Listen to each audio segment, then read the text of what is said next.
Ունկնդիրներ փառքաստու կենթանին կարող չենք եւ կարող են գալ Աստծո ոտքի մոտ եւ սովորել իր դասերը։ Թող Աստված օրհնի մեզ իր Սուրբ Հոգին թափի մեր վրա, որպեսզի մենք ճիշտ հասկանանք այն ինչ որ ուսումնասիրում ենք եւ իր շնորհքով իրագործենք մեր կյանքում։ Հիսուսյան խնդրեցի փառքով որդին Սուրբ Հոգուն եւ հավիտյան ամեն։ Մենք գիտենք, որ այս երամսյակ ուսումնասիրում ենք մի թեմա, որ կոչվում է աճել Աստծո հետ հարաբերություններում եւ արդեն հասել ենք 5-րդ դասին, որը կոչվում է ինչպես ուսումնասիրել Աստվածաշունչը։ Այսինքն անցած դասի ժամանակ մենք խոսեցինք, որքան կարևոր է Աստվածաշունչը մեր կյանքի համար, Աստծո խոսքը, եւ այս դասի ժամանակ մենք կփորձենք ուսումնասիրել ինչպես ուսումնասիրել Աստվածաշունչը։ Հիշելու համար է Եսայա 55:11. Այնպես էլ կլինի իմ բերանից դուրս եկած խոսքը, նա ապարդյուն չի վերադառնա ինձ մոտ, այլ կկատարի իմ փափագը եւ հաջողություն կունենա այն բանում, ինչի համար ես ուղարկել եմ նրան։ Գիտեք, այսօր շատ երկրներ կա, որտեղ հալածվում են քրիստոնյաները եւ վիճակի չեն Աստվածաշունչ ունենալու եւ շատ են ուրախանում, երբ որ Աստվածաշունչ են տալիս իրենց եւ արգելված է իրենց մոտ քրիստոնեությունը, բայց իրենք աչքի պես փայփայում են այդ Աստվածաշունչը։ Եվ իսկ մեզ համար արդյոք Աստվածաշունչը մեր ամենաթանկարժեք, ամենագնահատված ունեցվածքներից մեկն է, թե ոչ։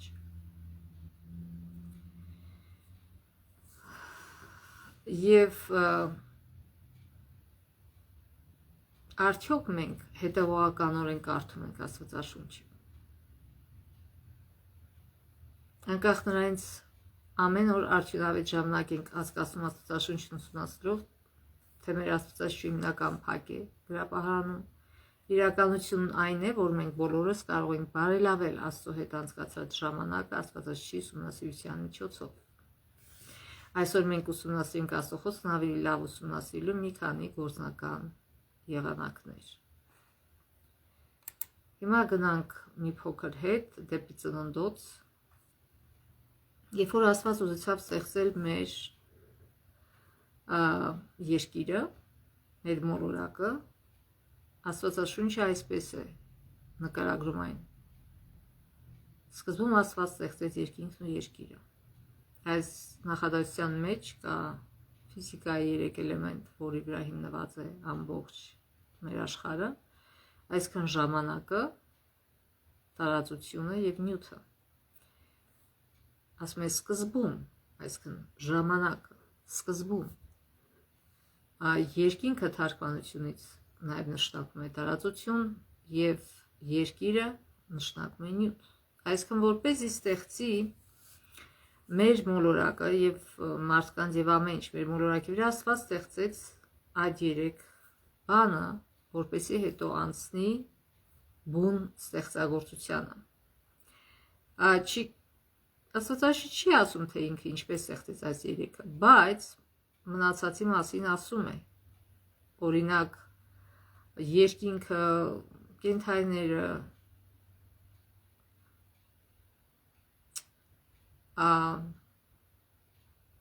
բույսերը, ծառերը, Աստված ստեղծեց ինչպես խոսքով։ Ասեց եւ ստեղծվեց։ Այսինքն կարող ենք ասել, որ այդ ծառը, այդ կենդանին Աստծո մարմնացած Աստծո խոսքն է։ Եվ հետաքրքիր Աստծո խոսքը այնպիսի ուժ ունի, որ Աստված ասել է ծառ եւ ծառ է ստեղծվել, ասել է բալի ծառ եւ բալի ծառ է ստեղծվել, այսինքն ոչ միայն ինքը ընդհանուր մի բան է ստեղծել, այլ ամեն մեկ իրեն իր կոդավորված գեներով։ Այսինքն Աստծո խոսքը այդպիսի ուժ ունի, որ կարող է ձև տալ նյութին, եւ ինչպիսի ձև որ ուզում է, այդպիսին էլ տալիս է։ Միայն մարդուն ինքը ստեղծեց իր սեփական ձեռքերով եւ ուրեմն ինչի եմ ես սա շեշտում։ Նույնը մեր հոգևոր մարդու, նոր մարդու ստեղծման վերաբերյալ է։ Երբ որ, այսինքն, որպեսզի ընդհանրապես Աստված մարդուն ստեղծել է շփման համար, առաջինը իր հետ շփման համար։ Նա ամեն օր գալիս էր եւ շփվում էր Ադամի ու Եվայի հետ, երբ որ նրանք դեռ չընկած վիճակում էին։ Ինչպես էր շփվում։ Իհարկե առաջինը խոսքի միջոցով։ Այսինքն Աստված տվել է մեզ մի պարգև խոսք, որի միջոցով մենք կարող ենք շփվել իրար հետ։ Եվ երբ որ այդ շփումը չկա, մենք շատ վատ ենք մեզ զգում, եւ այդ շփման միջոցով է, այդ շփումը կարող է լինել կամ օրհնություն, կամ անեծք։ Մենք կարող ենք մեր խոսքերով կամ բարձրացնել մարդուն, կամ ցածրացնել։ Եվ ուրեմն ինչքան կարևոր է, որ մենք նույն այդ ձևի ժամանակ տնենք մեր հոգևոր անձը աճեցնելու համար։ Նույնը, ինչպես որ նյութականի մեջ է պետք այս երեքը, նույնը պետք է մեր հոգևոր աճի համար ժամանակ, տարածություն, այսքան տեղ, որտեղ մենք շփվում ենք Աստծո հետ, ժամանակ, որի մեջ մենք շփվում ենք Աստծո հետ, եւ իհարկե Աստծո խոսքը, որը ձևավորում է, ինչպես որ ձևավորել է նյութը մեզ, այնպես էլ ձևավորում է մեր հոգևոր անձը, մեր նոր մարդու։ Եվ երբ որ մեղքը դեռ չէր մտել, կարիք չկար գրված խոսքի, այո, Աստված ինքը շփվում էր անձամբ Ադամի ու Եվայի հետ։ Եվ բայց երբ որ այս շփումը կտրվեց մեղքի պատճառով, որտեղ մեղքը մտավ աշխարհ եւ մարդիկ էլ չէին կարող, մեղավոր մարդիկ չէին կարող ուղղակի շփվել Սուրբ Աստծո հետ, որտեղ դա կոչացներ իրենց։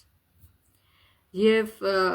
բայց Աստված թողեց մարդկանց ոչ, նա երկրորդ հնարավորությունը տվեց, նա չթողեց մթության մեջ մարդուն, նա չթողեց մարդուն առանց իր խոսքի։ Այդ խոսքը սկզբում սերունդեսերունդ անցել է բանավոր, որտեղ մարդիկ շատ ուժեղ հիշողություն են ունեցել, իրենք կարիք չեն ունեցել գրի առնելու, բայց հետո երբ որ մեղքը իրենց դեգրադացրեց եւ արդեն կարիք եղավ, որ գրավոր խոսք ունենան, եւ ուրեմն Աստծո խոսքը ուժ ուներ ոչ միայն ստեղծել, այլ նաեւ ձևավորել նյութական մարմինները, ինչպես բուսականությունը, կենդանիները, մեր տիեզերքը, աստղերը, այդ բոլոր հրաշքները, որ մեր ուղեղին անհաս է դա, բայց մենք կարող ենք իմանալ մի բան, հենց մեր անձնական կյանքից, որ խոսքը անչափ ուժ ունի եւ առավել եւս Աստծո խոսքը, այսինքն մենք մեր խոսքերով կամ օգնում ենք ուրիշին վեր բարձրանալ, կամ նրան նսեմացնելով գցում ենք ցած։ Եվ այսօր ինչի է այսքան դժբախտություն մեր կյանքում, որովհետև մարդիկ խոսքերով իրար սպանում են, իրար ցածրացնում են, իրար վատություն են անում, եւ այդ խոսքը դառնում է գործ։ Գործը սկսում է խոսքից։ Եվ ուրեմն դրա համար մեզ անպայման պետք է Աստված եւ իր խոսքը։ Եվ եթե այն ֆիզիկական նյութն է ձևավորել, առավել եւս, եւ անկասկած կարող է ձևավորել մեր հոգեվոր ինքնությունը։ Բայց իհարկե դրա համար մենք պետք է դնենք ժամանակ։ Երբ որ մարդիկ հարգում ու սիրում են իրար եւ սիրում են իրար հետ շփվել, ինչ են անում։ Եթե նրանք չդնեն ժամանակ, հա, ես քեզ սիրում եմ, դու իմ լավագույն ընկերուհին ես, բայց ոչ խոսում են իրար հետ, տարին մեկ խոսան թե ոչ, այսինքն ատեղել ընկերություն կմնա, իհարկե ոչ։ Ընկերությունը պահանջում է ժամանակ, տեղ, խոսք, որը հետո դառնում է գործ։ Ուրեմն ժամանակը հիմա մարդիկ շատ զբաղված են, ասում են ես ժամանակ չունեմ Աստվածաշունչ կարդամ։ Ինչու՞։ Ասում են, որ ամեն ինչ թանկ է եւ պետք է առավոտից իրգուն աշխատենք, որպեսզի ապսպրենք մեր ունեցվածքը։ Բայց տարբերությունը հին ժամանակների հետ ինչու է, որ հին ժամանակներում մարդիկ բավարարվում էին քչով։ Իսկ հիմա մարդիկ իրենց կարիքները, այսպես ասենք, շատ ավելի են շատացրել, որոնք իրականում շատ բաներ իրենց պետք չի, եւ առավոտից իրգուն աշխատում են, որպեսզի այդ նյութական ձեռքբերումներ ունենան,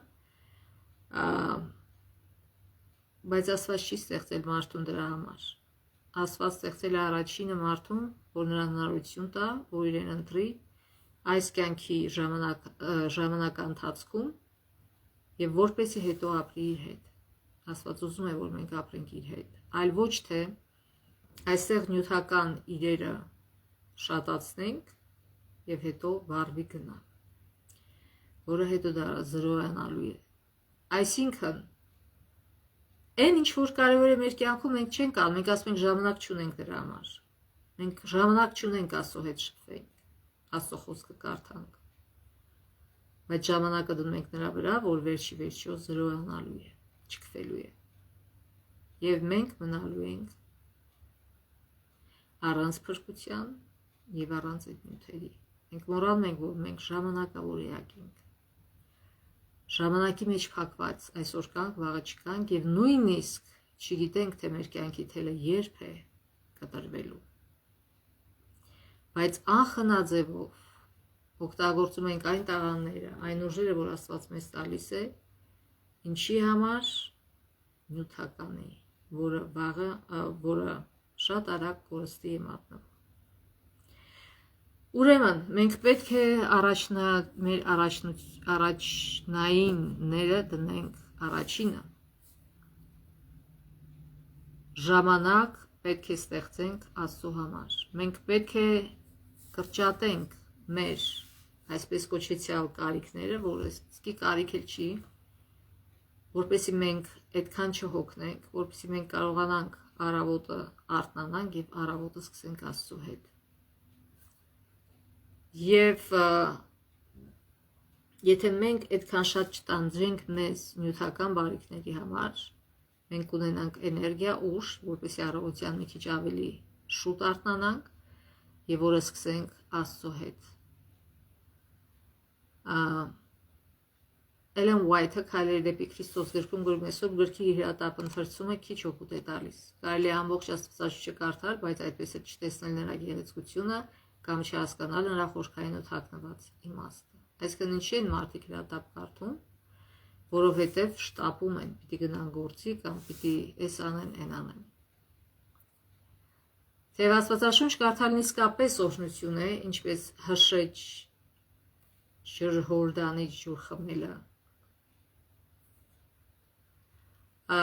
շատ ու արագ, բայց հնարավոր է արագ անցնել ամբողջ Աստվածաշունչի վրա եւ այդպես էլ շատ բան բաց թողնել։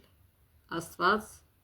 մեզ տվել է իր ոգեշնչված թանկարժեք խոսքը, որպեսզի մենք ավելի լավ ճանաչենք նրան եւ այդ ընթացքում նաեւ ինքներս մեզ։ Երբ մենք ժամանակ ենք հատկացնում տեսնելու Աստվածային աննկարագրելի գեղեցիկ բնավորությունը եւ այն ճանապարհները, որոնցով նա շփվել է մարդկության հետ ամբողջ պատմության ընթացքում, մենք կարող ենք միայն ավելի շատ սիրել նրան։ Նրա հետ հարաբերությունների ամբողջ պատմությունը հենց այստեղ է, մեր ձեռքում, բայց մենք պետք է գտնենք ու հատկացնենք այն ժամանակը,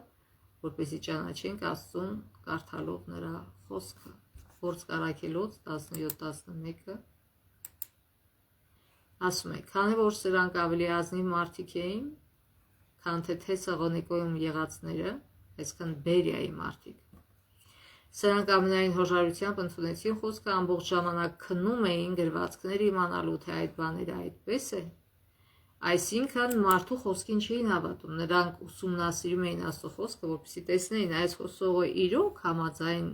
խոսում է համաձայն Աստծո խոսքի, թե ոչ։ Այսինքն նրանք ժամանակ էին դնում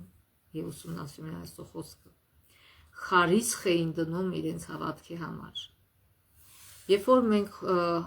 գալիս ենք Աստծո մոտ, ուսումնասիրելու իր խոսքը, փնտրելու իրեն, մենք պետք է դիմենք իր խոստումներին։ Երեմիա 29:13-ը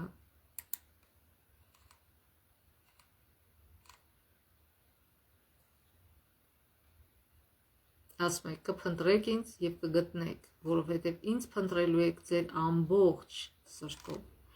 Այսինքն պետք է ասում կիսատ փնտրել, ասում պետք է փնտրել ամբողջ սրտով, առանց շեղվելու ուրիշ բաներով։ Եվ Սաղմոս 37:4-ը, Սաղմոս 37:4 համար, մարմնիս համար բուժում չկա քո բարկության դեմ, ոսկորների սխալ համար են այստեղ դրել, որտեղ նույնպես ասում է, որ ես գալիս եմ քո մոտ, խնդրում եմ քո դեմքը, խնդրում եմ մի թաքցրու ինձանից քո դեմքը։ Պիտի խնդրենք, որ նա սորականից շուտ արթնացնի մեզ, կամ էլ օրվա մեջ որոշ ժամանակ ազատի դա անելու համար։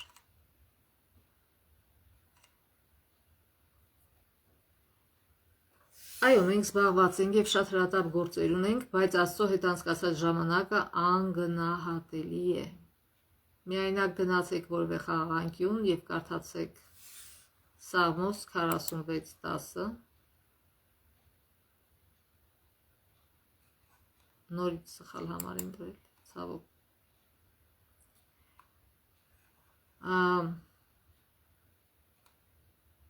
Ինչպես առողջ լինելու համար պահանջում է գիտակից ընտրություն եւ գործողությունների ծրագիր, մարզվել, լավ սնվել, այդպես էլ Աստծո հետ մոտ հարաբերություններ ունենալու համար պահանջում է գիտակից ընտրություն։ Հիշեք, պետք է հիշենք, որ նոր սովորությունները ձևավորվում են նվազագույնը 21 օրում, այսինքն 3 անգամ 7։ Եվ մենք երբեք չենք կարող հաջողության հասնել առանց Սուրբ Հոգու օգնության։ Հովհաննես 15:1-8 համարները կարդան։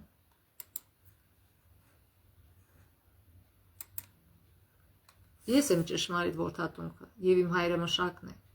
Ամեն ճյուղ, որ ին վրա է եւ պտուղ չի տալիս, նա կտրում է այն, եւ այն ամենը, որ պտուղ է տալիս, էտում է, որպեսզի առավել եւս պտղաբեր լինի։ Դուք արդեն իսկ մաքուր եք այն խոսքի համար, որ ձեզ ասացի։ Մնացեք իմ մեջ, եւ ես ձեր մեջ, ինչպես ճյուղը, որ ինքն իրեն չի կարող պտուղ տալ, եթե որդատունքի վրա հաստատված չլինի, նույնպես եւ դուք, եթե ին վրա հաստատված չլինեք։ Ես եմ որդատունքը, իսկ դուք ճյուղերը, ով բնակում է իմ մեջ, եւ ես նրա մեջ, նա շատ պտուղ է տալիս, որովհետեւ առանց ինձ ոչինչ անել չեք կարող։ Եթե մեկը ին վրա հաստատված չէ, այսինքն եթե մարդը արտանում է առավոտյան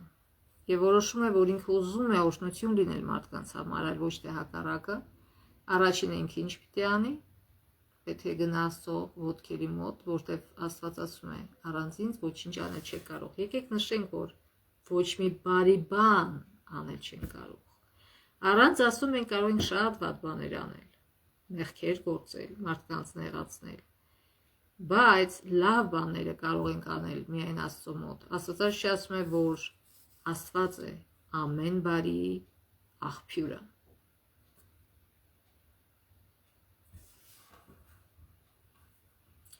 Եթե մեկը ին վրա հաստատված չէ, նա ճյուղի նման դուրս կնետվի եւ կչորանա եւ այն կհավաքեն ու կրակը կնետեն եւ կայրվի։ Եթե իմ մեջ մնաք եւ իմ խոսքերն էլ մնան ձեր մեջ, ինչ որ ուզենաք, խնդրեցեք Աստծուց եւ ձեզ էլ կտրվի։ Այսինքն, ասում է, եթե իմ մեջ մնաք, եթե մենք Աստծո հետ շփվենք, Աստծո հետ լինենք, մենք արդեն ճիշտ բաներ կուզենք, այնպիսի բաներ կուզենք, այնպիսի բաների համար կաղոթենք, որ օգտակար է թե մեզ, թե շրջապատին, այլ ոչ թե այնպիսի բաներ, որ իմաստ չունի եւ վնասակար է թե մեզ, թե շրջապատի համար։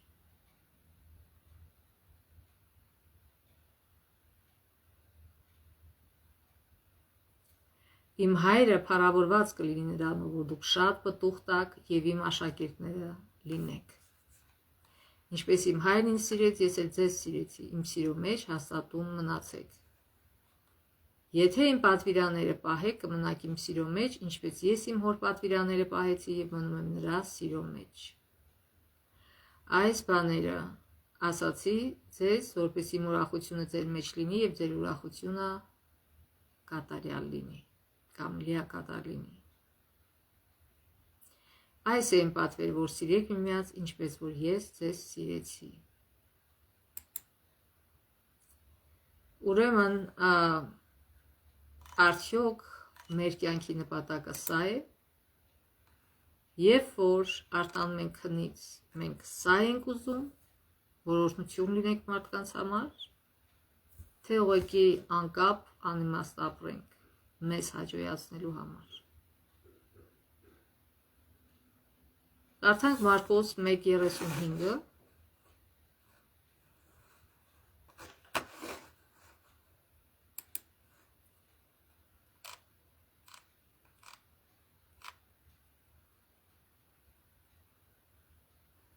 Եվ առավոտյան մոտ լույսը բացվելուց առաջ վեր կացավ և ելավ գնաց ամայի մի տեղ և այնտեղ աղոթում էր Հիսուսը։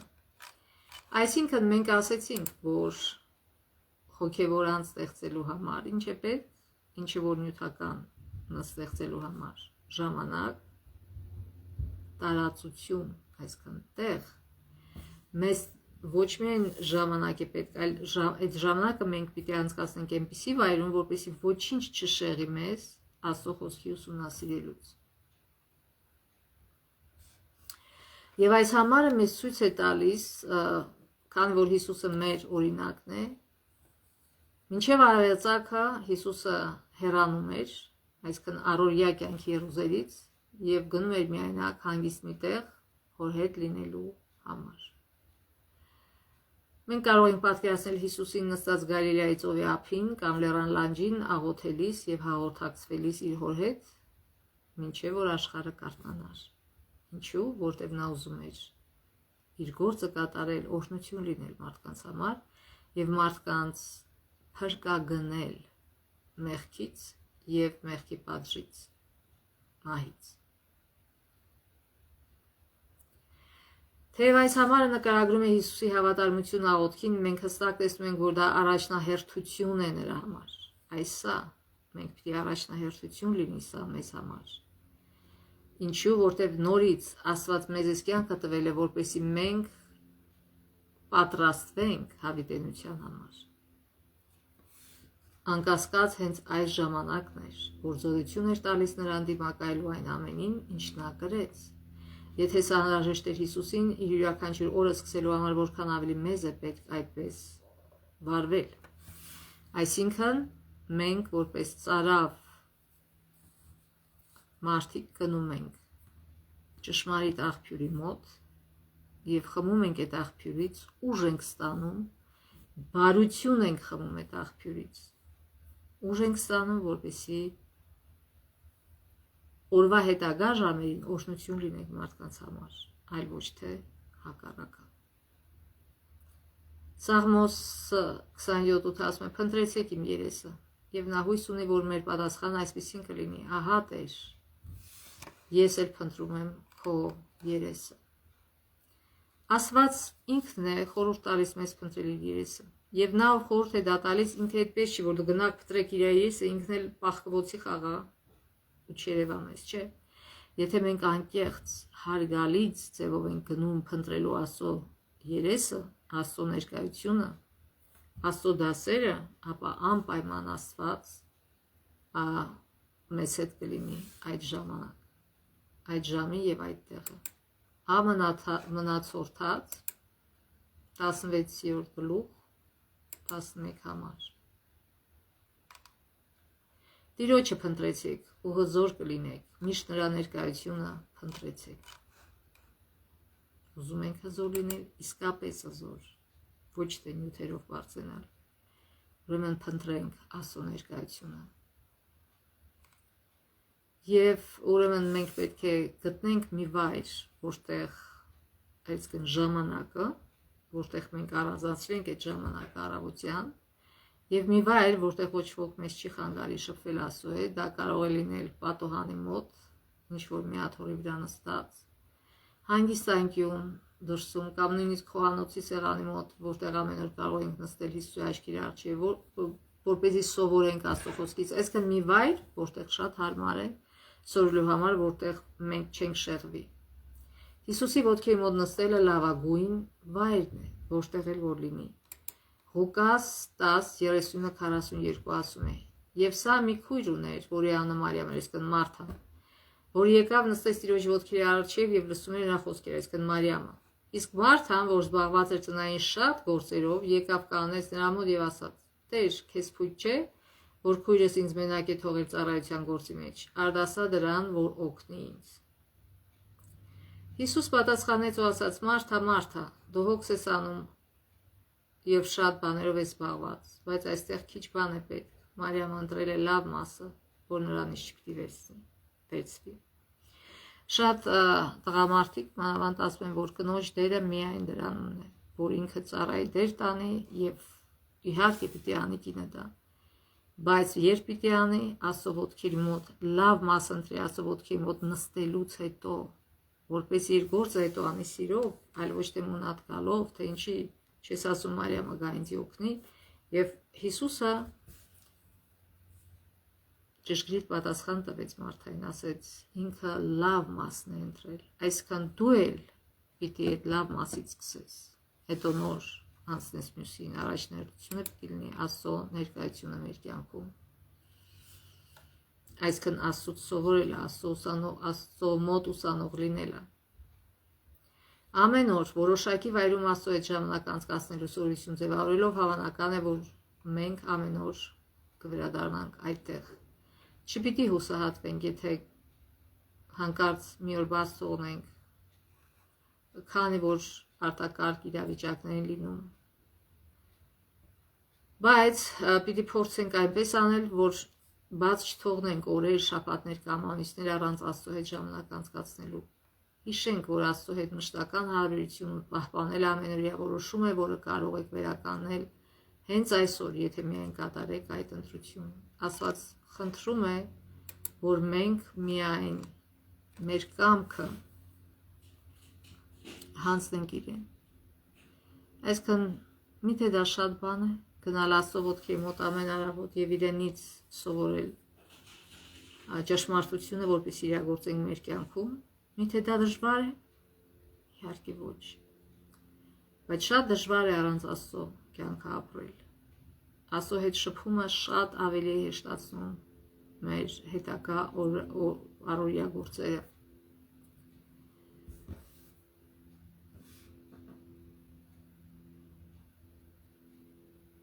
Աստվածաշունչը ուսումնասիրելու համար գիտնական լինելու կարիք չկա։ Կամ աստվածաբան։ Ինչպես կարող ենք այն խորությամբ ուսումնասիրել։ Առաջինը մենք կարող ենք աղոթել, անհնար է գերագնահատել աղոթքի կարևորությունը, որպես աստվածաշունչի ուսումնասիրությանը նվիրված ժամանակի ամփոփում։ Եվ այդ ընթացքում Սուրբ գրքում կատարվող նշումները։ Էլեն Ուայթն ասում է, որ երբ սկսում ենք կարդալ Աստվածաշունչը, մենք մենակ չենք։ Հրավիրելով Սուրբ Հոգուն մեր առաջնորդին, մենք մերժում ենք բոլոր մյուս շեղող գործոնները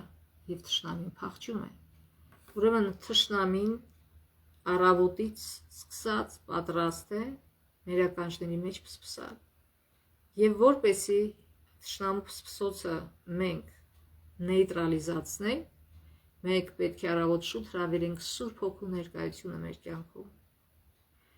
որ երբ որ Սուրբ Հոգին խոսա մեր ականջները բացենք Սուրբ Հոգու համար, այլ ոչ թե սատանայի փսփսոցների համար, եւ մեր օրը սկսենք Սուրբ Հոգու հետ, Աստծո խոսքի հետ, եւ ճիշտ հասկանանք եւ ճիշտ իրագործենք մեր կյանքում։ Էլեն Ուայթը մեծ պայքար գրքում գրում է. Աստվածաշունչը երբեք չպետք է ուսումնասիրվի առանց աղոթքի։ Միայն Սուրբ Հոգին կարող է ստիպել զգալու հեշտ հասկանալի բաների կարևորությունը կամ կանխելու դժվար ընկալելի ճշմարտությունների դեմ պայքարը։ Եվ նաև, եթե հնարավորություն ունենք, կարող ենք գրել։ Գիտեք, դպրոցը, որտեղ սովորում ենք մեր ժամանակ, շատ են գրում փոխադրություններ, այսինքն ուսուցիչը տալիս էր որևիցե մի հատված, ասում էր կարդացեք, հետո ինչ որ հասկացել եք, դա փոխանցեք թղթին, փոխադրություն գրեք։ Եվ դա պարզում էր մեր ընկալունակության չափը, թե որքան ճիշտ ենք մենք հասկացել մեր կարդացածը եւ նաեւ օգնում էր, որ այն ամրապնդվի մեր ուղեղում։ Ուրեմն ինչու ենք, երբ որ մենք գրում ենք, մենք սկսում ենք խորհրդածել այդ բաների շուրջ։ Եվ եթե չենք կարող գրել, կարող ենք փորձել բարձրաձայն կարդալ Աստվածաշունչը կամ լսել այն, այնուհետև մեր մտքերը որպես աղոթք հայտնել Աստծուն։ Եվ էլի մի բան կա, որ կարող է մեզ օգնել Աստվածաշունչը պարզ հասկանալու, կիսվել։ Մենք պետք է պատմենք ինչ-որ մեկին, ինչ-որ սովորել ենք։ Սա մեր մտքում կամրապնդի սովորածը և կոգոքորշնչի նրան։ Ուզում եմ օրինակ բերել, սովորական սովորելու ժամանակ էլ այդպես է։ Երբ որ իմ երեխաները դեռ փոքր էին, փոքրը 2 տարեկան էր, մեծը 7 տարեկան, ես սկսեցի հաճախել Գլենդեյլի քոլեջը, որպես ինչ-որ մասնագիտություն սովորեմ, եւ այնտեղ ծանոթացա մի կնոջ հետ, որը այդքան լավ անգլերեն չգիտեր եւ շատ էր դժվարանում։ Ես իրան ասացի՝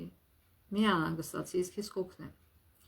Եվ երբ որ մենք միասին ուսումնասիրում էինք դասը, ես կարդում եի եւ բացատրում էի իրեն, ես լավություն էի անում առաջինը ինձ։ Եվ իրեն էր լինում լավություն, եւ ինձ էր լինում լավություն։ Եվ ավելի էր ամրապնդվում իմ մեջ, ավելի լավ էի հասկանում։ Եվ երբ որ համադասարանցիները, այսինքն այդ դասարանները, որ վերցնում էին, երբեմն այնպես էր լինում, որ երեխաներին ոչ մեկը չէր կարող օգտանել, եւ ես հետը ստանում էի դասի, եւ իրանք տեսնում են, որ ես 2 հատ երեխա ունեմ։ Իհարկե շատ դժվար էր, բայց Աստված ուժ տվեց, եւ իրանք ասում են զարմանալի է դու ունես 2 երեխա, ընտանիք եւ բարձր թվանշաններ ես տանում, այդ ինչպես է, իսկ մենք երիտասարդ ենք, ես արդեն 40 տարեկան այդ ժամանակ ուշ եմ եկել, 37 տարեկան է, որ եկա Ամերիկայի Միացյալ Նահանգներ, եւ մենք այսքան ցածր ենք ստանում, բայց դու եւ գաղտնիքը ինչումն էր, հենց դրանում, որ ես փորձում էի ուրիշին օգնել եւ դա անդրադառնում էր ինձ։ Նույնը Աստծո խոսքում է, մենք այդ կնոջ հետ նաեւ Աստծո խոսքն ենք միասին կարդում եւ նորից դա օգնում էր մեզ ավելի շատ հասկանալ Աստծո խոսքը։ Եվ իհարկե մենք ամրապնդում ենք իրար։ Եվ ինչ եղավ դրա հետևանքը։ Տեսեք, այդ կինը ուներ մի ամուսին, որ շատ կոպիտ էր, բռնի եւ ճիշտ է, երբեք չէր խփում իրան, բայց խոսքերով սպանում էր ուղղակի այդ կնոջը։ Եվ անդադ ասում էր դու հիմար ես, դու սենց ես, դու նենց ես։ Եվ ես կինը կարծում էր, որ իրոք ինքը տենց է։ Ես ասում եմ նայ, Աստված ոչ մեկին չի նեղացրել, նա բոլորին էլ տվել է տաղաններ, խելացի, դու շատ խելացի ես, դու չպիտի լսես իրեն։ Եվ վերջի վերջո, երբ որ ինքը պետք է մեծ քննություն տար եւ շատ էր վախենում, ես ասում եմ նայ, դու ունես պոտենցիալ, մի վախեցի, ուղղակի աղոթի եւ այդ պոտենցիալը դուրս կգա, դու քո լավագույնը արել ես, մենք երկու սովորել ենք այն ինչ որ կարողացել ենք եւ Աստված մեզ կօգնի։ Եվ ինքը այդ վերջնական քննության ժամանակ այնքան բարձր թվանշան ստացավ, որ ինքը ապշել էր։ Այսինքն ես ապացուցեցի իրեն, որ ինքը խելացի է, որ ինքը չլսի իր ամուսնու հերյուրանքները։ Եվ հենց սրանումն է կյանքի իմաստը։ Աստված ինձ դրել էր այնտեղ որպես այլընտրանք իր ամուսնում։ Ամուսին իրեն ուզում էր ցածրացնել, իսկ ես ուզում էի բարձրացնել։ իհարկե անպայման Աստծո օգնությամբ, եւ դա եղավ իր հաղթանակը, իմ հաղթանակը եւ Աստծո հաղթանակը։ Մենք հաղթեցինք Աստծո։ Դրա համար ասում եմ, խոսքը շատ կարևոր է։ Մենք խոսքի ազդեցությամբ է որ գործում ենք։ Եվ նորից մեր խոսքը դառնում է գործ։ Եթե մեր խոսքը չար է, մեր գործն էլ չար կլինի։ Եթե մեր խոսքը բարի է, մեր գործն էլ բարի կլինի։ Ուրեմն զգուշ լինենք, ինչ ենք մենք ուզում անել, դիմացին ուզում ենք բարձրացնել մեր խոսքով ու գործերով, թե ցածրացնել։ Եթե ուզում ենք ցածրացնել, մենք սատանայի գործն ենք անում։ Եթե ուզում ենք բարձրացնել, մենք Աստծո գործն ենք անում, եւ մենք պետք է ընտրենք ում գործն ենք ուզում անել։ Եվ իհարկե մենք չենք կարող դա երբևէ անել, եթե մենք առավոտյան չգնանք Աստծո մոտ ծարավ ուսանողի պես, ծարավ մարդու պես եւ իր անապական աղբյուրից, իր խոսքի անապական աղբյուրից խմենք եւ լցվենք ուժով եւ լցվենք բարությամբ, որպեսզի հետո փոխանցենք ուրիշներին։ Հիսուսը պարզ ասեց, մենք չենք կարող ոչինչ անել առանց իր, այսինքն ոչինչ բարի բան, չար բան կարող ենք շատ հանգիստ անել։ Եթե ուզում ենք բարի բան անել, պետք է առավոտյան սկսենք իր հետ։ Ուրեմն, նաև ինչպես կարող ենք Աստվածաշունչը ուսումնասիրել։ Կարող ենք ընտրել մի դրվագ եւ ուսումնասիրել այն, կարող ենք ընտրել մի թեմա եւ այդ թեմայի շուրջ գտնել տարբեր տեղերը Աստվածաշունչի մեջ այդ թեմայի մասին եւ այդպիսով ճիշտ հասկանալ Աստվածաշունչը, որտեղ Աստվածաշունչը ինքն իրեն մեկնաբանում է։ Ուրեմն հիշենք, որ երբ որ գալիս ենք Աստծո մոտ, ինչ պիտի անենք, պետք է առաջին աղոթենք, որ Սուրբ Հոգին առաջնորդի մեր միտքը եւ փափկեցնի մեր սիրտը, ինչ կարդում ենք։ Ինչպես որ հողը պիտի փափկեցնես, որպեսզի այդ անձրևը ու ձյունը, որ Աստված տալիս է իր գործը անի, նույն ձևի մենք պետք է Սուրբ Հոգին պետք է փափկեցնի մեր սրտի հողը, որպեսզի Աստծո խոսքը գա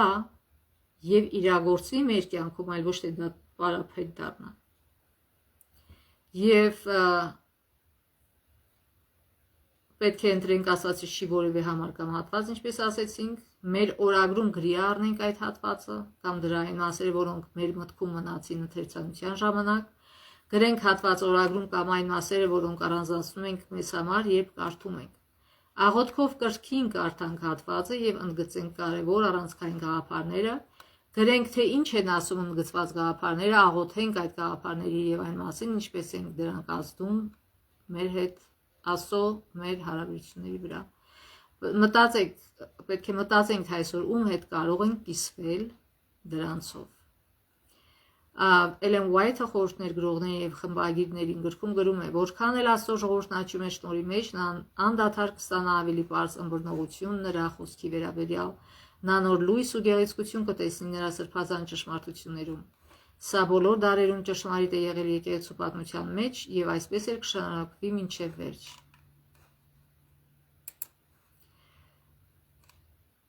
Աստվածաշունչի ուսումնասիրության շատ եղանակներ կան, ինչպես ասեցինք, եւ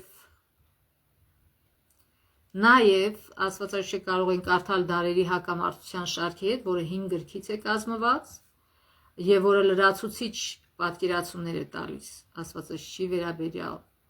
Եվ ոչ մի հակասություն չկա Աստվածաշունչի հետ, այլ հակառակը այն բացահայտում է Աստվածաշունչի մեջ գրածը համաձայն Աստվածաշունչյան համարների։ Նաև կարող ենք հանդիպել ընկերոջ հետ, միանալ մի փոքր խմբի միասին ուսումնասիրելու համար։ Ուրեմն ճիշտ այնպես, ինչպես բարեկամություն ենք զարգացնում բազմազանության եւ նոր արկածների միջոցով, այսինքն ժամանակ ենք դնում իրար հետ, տեղ ենք գնում, չէ՞, շփվում ենք իրար հետ ժամանակ ենք անցկացնում, ինչ որ բան ենք խոսում, ուսումնասիրում, գնում ենք կինո ենք նայում եւ այլն, այնպես էլ պետք է թարմ ու կենսունակ պահենք մեր ամենօրյա հանդիպումը Աստծո հետ, Աստվածաշունչի ուսումնասիրության մեջ օգտագործելով բազմազան մեթոդներ, միշտ էլ ինչ որ նոր բան կա սովորելու, բայց ամենակարևորը այն է, թե մենք ինչպես ենք մոտենում դրան։ Եթե մենք Աստվածաշունչը կարդում ենք նրա համար, որ ուղղակի մի հատ checkpoint դնենք, այսինքն մենք այսօր կարդացինք։ Եվ Աստված ժանորեն որ կարդացիր, ուրեմն դու էլ պարտավոր ես օրհնես։ Չէ։ Ոնց որ մի ինչ որ կարող ենք ունենալ ինչ որ մի ընկեր, որից օգուտ ունենք, եւ ուղղակի օգուտի հետ շփվենք այդ մարդու հետ։ Երբ որ օգուտ կա, հիշում ենք, շփվում ենք, երբ որ օգուտ չկա, չենք հիշում, չենք շփվում։ Այսինքն մարդիկ նույն ձևի հարաբերություն փոխանցում են Աստծո վրա։ Եթե օգուտ ունեմ Աստծուց, ուրեմն կշփվեմ հետ, եթե չէ։ Նույնիսկ մի ամբողջ մեգա եկեղեցիներ կան, որոնք հիմնված են իրենց ուսմունքը հիմնված է դրա վրա։ Մարդիկ գալիս են այդ եկեղեցին, որ հարստանան, Աստված իրանց օրհնի, իրանք միլիոնատեր դառնան, բոլորը։ Եվ իհարկե սա չէ, որ Հիսուսը ասում էր։ Նա ասում էր, եթե ինձ հետևում եք, ուրեմն ձեզ կհալածեն, որտեղ ինձ հալածեցին։ Եվ եթե վաղը մի սոր հալածանք լինի, այդ մարդկանցից, ովքեր եկել են Աստծո մոտ, որպեսզի նյութական բարեկեցություն ստանային, այդ մարդիկ հավատարիմ կմնան Աստծուն, իհարկե ոչ։ Այսինքն անկեղծ լինենք մեր հետ։ Խոր ուսումնասիրենք, թե մենք ինչ հոգով ենք գալի Աստծո խոսք ուսումնասիրելու։ Արդյոք մենք գալիս ենք, որ մեր սխալ պատկերացումները ինչ որ մի կետ գտնենք եւ մեր սխալ պատկերացումները կամ գործերը արդարացնենք դրանով, թե գալիս ենք Աստծո մոտ, ինչպես որ Տիմոթեոսին գրած գրքում Պողոս ասում է, Աստվածաշունչը ինչ է անում, մեզ բացահայտում է, մեր մեղքերը հանդիմանում է, լույս է տալիս եւ ուժ է տալիս, որպեսի Աստծո մարդը բարի գործեր անի։ Այսինքն մենք որպես մաքուր թուղթ պիտի գանք Աստծո առջև, որ ինքը գրի այդ թղթի վրա։ Մեր միտքը պիտի դատարկենք մեր սխալ պատկերացումներից, որպեսզի Աստված կարողանա նորը գրի մեր մեջ, այսինքն նոր մարդ կերտի, հոգևոր մարդ կերտի, նորից, եթե մենք չդնենք ժամանակ, տեղ եւ Աստծո խոսքը չուսումնասիրենք, մեր մեջ չի ստեղծվի նոր մարդ, այն մարդը, որ հետագայում պիտի բնակվի Աստծո հետ հավիտենության մեջ։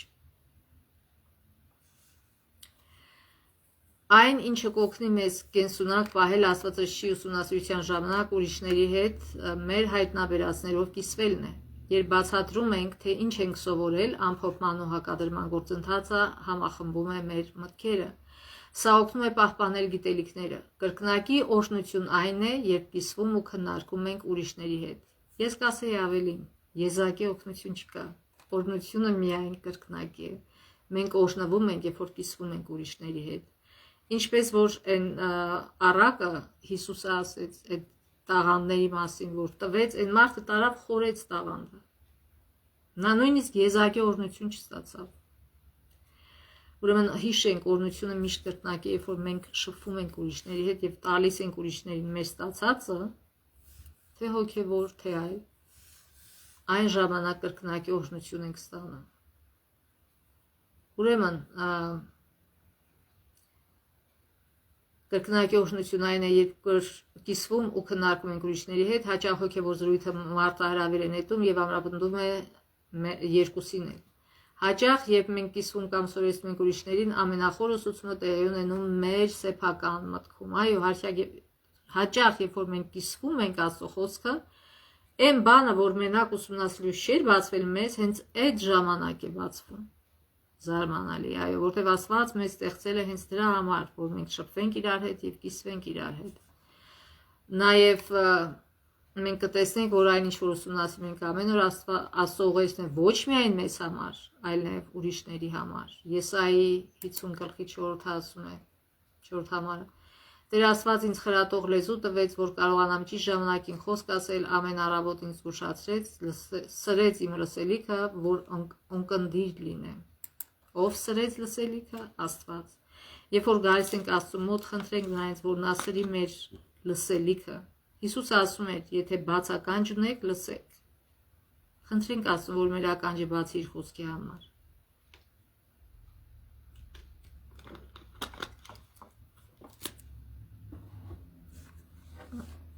Ուրեմն Աստվածաշունչի ուսումնասիրության անձնական ժամանակը ոչ միայն զորացնում է մեզ, այլև հնարավորություն է տալիս խրախուսել ուրիշներին որոնց կարող ենք հանդիպել օրվա ընթացքում, եւ դա կարող է դառնալ կրկնակի օրհնություն։ Ֆիլիպեցիներ 3:14 Ինչ է ասում Պողոսը այստեղ։ Ասում է, որ ուշադիր վազում եմ աստվածային կոչման նպատակակետին Քրիստոս Հիսուսով։ Այսինքն մեր հոգևոր կյանքը մարաթոն է։ Խնդրենք Տիրոջը, որ հաստատակամ պահի մեզ այդ մրցավազքում աչքներս հառած դեպի նպատակը, ոչ թե այս ինչը ինչ կաս, այն ինչը ինչ ասեց, այն ինչը ինչ արեց, այն ինչը ինչ ունեցավ։ Մի հիասթափվեք, եթե մի որոշ ժամանակ փոքր ինչ թույլատրել եք, այլ անհրաժեշտ փոփոխություններ կատարեք ձեր կյանքում, որպեսզի ձեր հարաբերությունները մասնավորապես աստվածաշնչի ուսումնասիրության եւ աղոթքի ժամանակ կենսունակ մնան։ Այսինքն, եթե մենք տեսնում ենք, որ մեր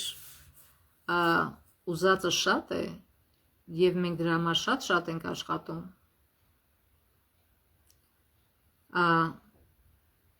որպեսզի այն ստանանք, բայց իրականում այն մեզ պետք էլ չի,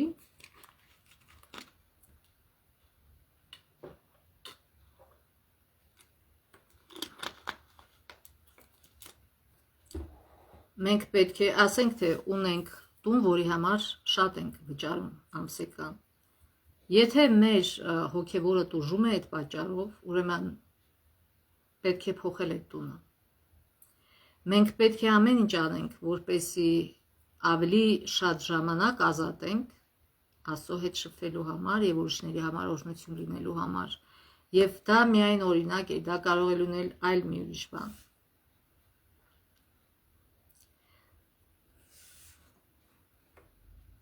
Եվ ուրեմն, որովհետև ճշմարտապես սա է հավիտենական կյանքը, որ այսօր ճանաչենք Աստծուն, ինչպես ասում է Հովհաննես 17:3-ը։ Մեր կյանքը վերափոխում է նրա եւ նրա խոսքի մեջ մնալու մեր ամենօրյա նվիրվածությունը։ Մտածենք մեր սիրելի քաղցրեղենի մասին։ Օգտակար է արդյոք այն մեր առողջության համար։ Գուցե մենք մեղր ենք օգտագործում որպես քաղցրացուցիչ։ Գիտեք, բնական մեղրը իրոք շատ օգտակար է։ Կամ նույնիսկ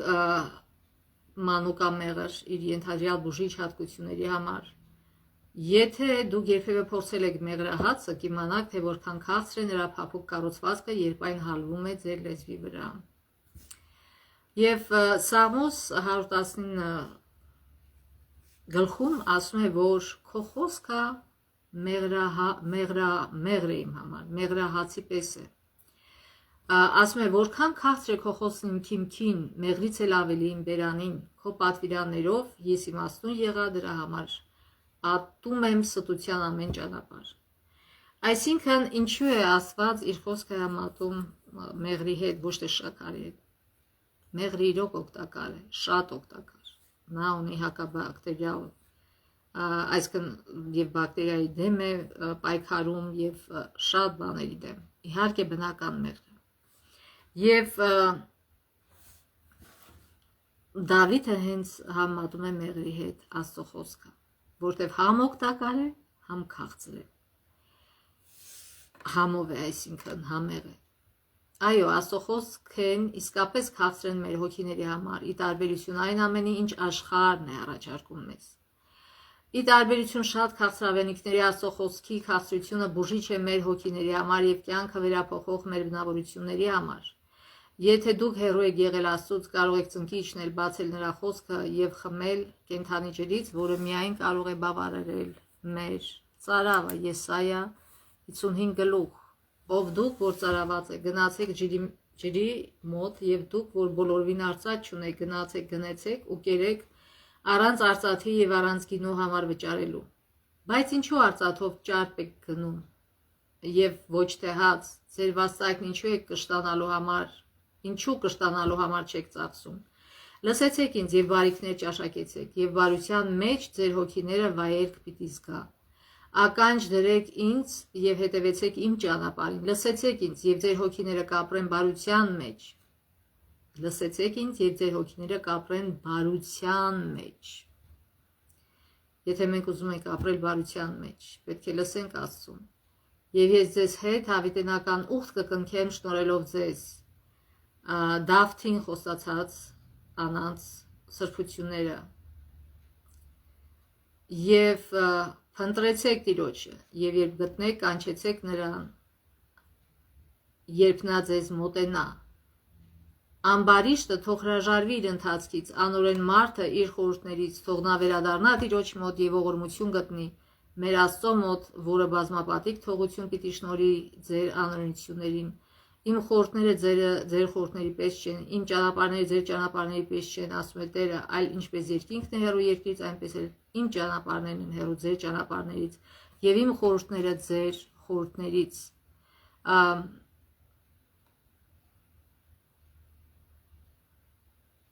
Տեսեք, ասма նույնը մի մնացեք, ասма ձեր անօրենությունից հրաժարվեք։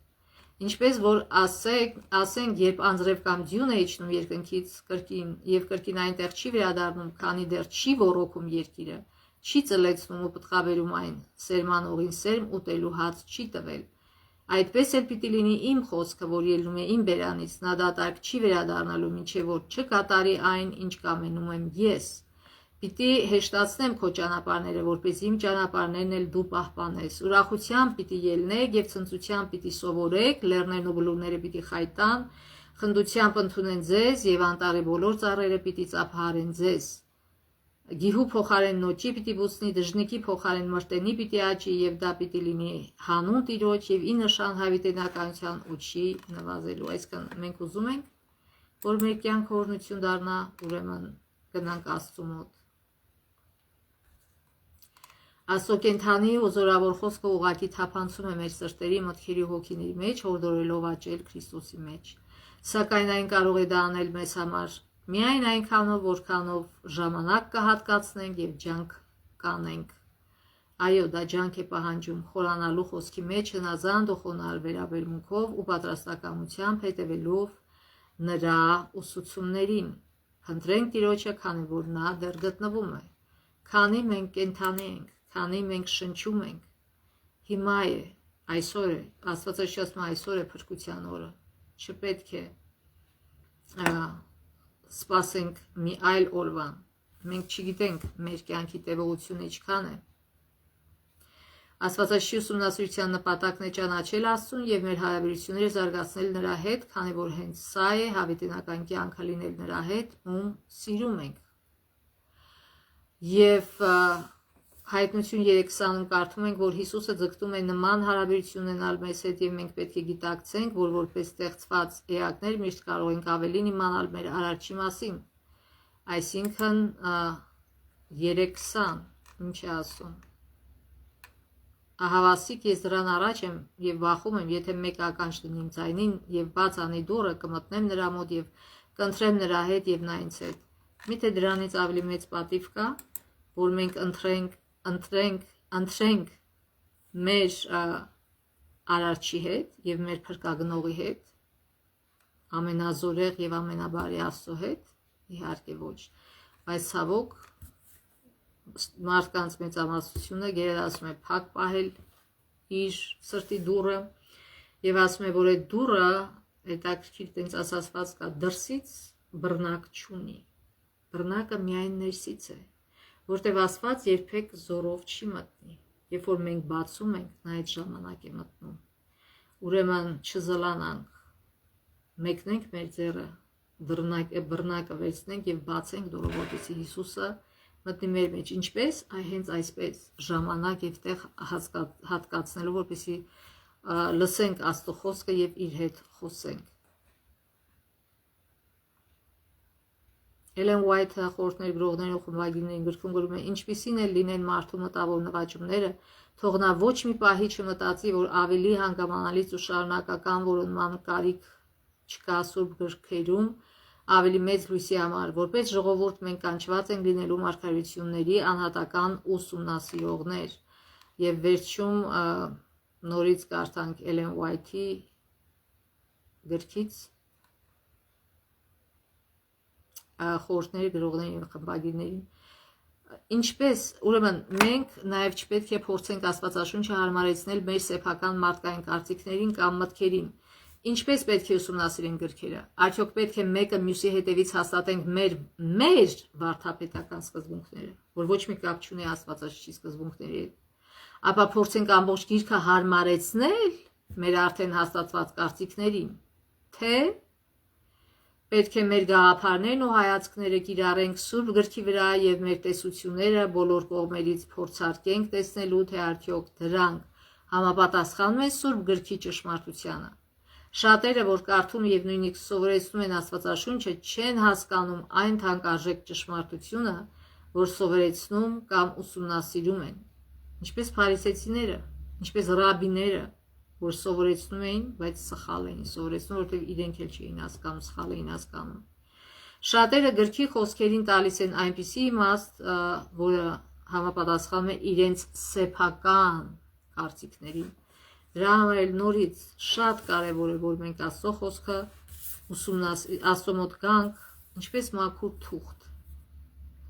որպեսզի իրոք հասկանանք, թե Աստված ինչ է ուզում մեզ ասել, որտեղ Աստված ասում է. «Իմ մտքերը ձեր մտքերը չի, իմ ճանապարհները ձեր ճանապարհները չի, ինչպես երկինքը երկրից բարձր է, այնպես էլ տարբեր է իմ մտքերը ձեզանից»։ Ուրեմն մենք պետք է պատրաստ լինենք ծարավով գանք այդ մաքուր անապական աղբյուրի մոտ, որպեսզի այնտեղից խմենք եւ մեկ էլ մաքրվենք եւ այդ օրվա մեջ